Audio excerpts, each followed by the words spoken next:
Hi everyone, it's Don and I hope you're having a fantastic day. Well, I have to correct at least one thing and possibly two.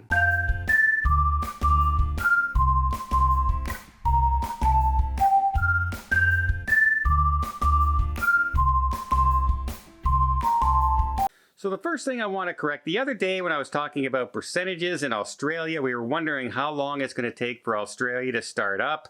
We know Princess has pushed their ships until December, hoping for Christmas cruises, but there doesn't, and one cruise line completely moved out and has gone to, the United Emirates now for their cruise ship instead of going to, they said they just can't get any answers from the Australian government. They're not working with the cruise lines. They're just like banging your head against a wall.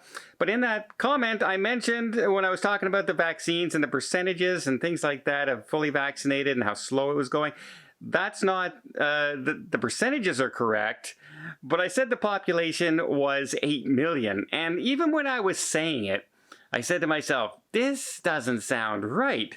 But there it is in black and white. On the report, it says 8 million. Well, the report I've been following for over a year now that talks about vaccinations across the world, and you can get the different graphs and everything, always sorted everybody by population. Well, at the beginning of this month, they switched it from population to vaccines administered.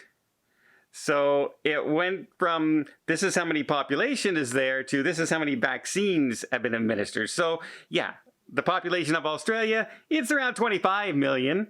Dawn, you knew that. But yeah, I was reading it in black and white, and it's, when you're doing a story, it just comes out. Luckily, it wasn't the main point of the story. But now I know they're talking vaccines. And I didn't catch it because if on this report, it says up top what the line is. But because Australia and countries like Canada have such low populations, we're way down that list. And when you scroll down, you no longer see what the actual heading of that column is. So I apologize to Australia. Yes, you're much bigger than I said in that video. I apologize, and I knew it. But like I said, it was black and white. Now, the one that I might not, but might have to apologize for was our story we had last week on the couple being kicked off the Celebrity Edge. I don't issue a story unless I can see at least 3 separate news stories verifying it. I don't. If I see one story on something, I'll wait until I see more to make sure it's true. And even then, we're only going by what we see and what we hear from people who are contacting us, who are on the ships and places, things like that. And so we ran with this story saying that this couple broke the protocols for non-vaccinated passengers on the ship. Some people on board were saying that the ship was held up as they had to test these people before they were allowed to get them off the ship to begin with.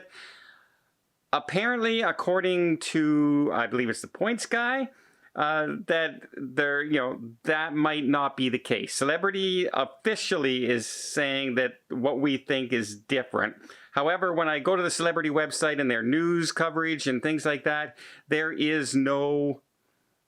not mentioning it to us, but he may have an inside source that knows something that we haven't seen in the media yet. So I will patiently wait to find out if I was incorrect or not. I'm running that story. Like I said, I ran it with it because of multiple other sources reporting on it before I did. So I felt a little comfortable doing it, covering the news here. And one of the main points on that is overwhelmingly people in the comments section were saying, yeah, you know what? You break the rules, you should pay the consequences. And I feel the same way in myself. If I go on an airplane and I take my mask off and they tell me to put it back on and I say no, I'm going to deal with the consequences, and it serves me right to deal with those consequences. If I speed down the road at 200 miles an hour and I get pulled over, I'm going to face the consequences. There are certain rules, and some things are allowed to put rules in place. And we have to, whether we like them or not, we still have to follow them. You know, I used to have a really nice Mustang, and I could easily hit 150, 160 miles an hour in that thing, but I know that they would take the car away from me if I ever got caught hitting that speed limit. So there's certain rules we're going to follow, but I just wanted to clear that up, that, you know, Alaska, I apologize. They changed the report on me at the beginning of the month, and I did not catch it, but not a big mistake. Just, I felt my friends in Australia, I should clarify that you're not only 8 million people. Ontario has more than 8 million people. So, as far as this news story is concerned, yeah, I'm going to wait and I'm going to check Celebrity and see what the official announcement is of why this couple had to get off the ship. We do know they did leave the ship, but they're stating that it might not be for the reasons we think it is and that it's being reported as. And if I made that mistake, I will apologize for that right now. Like I say, I try and get as many news sources to verify it, and once in a while, things will slip by, but I will own up to it myself, and I'm doing that now. Well, I hope you appreciate this video. If you did, please give it a thumbs up. Want to see more tips, more tricks, more travel blogs from around the world? Hit that subscribe button. Till next time, have yourself a safe and a great vacation.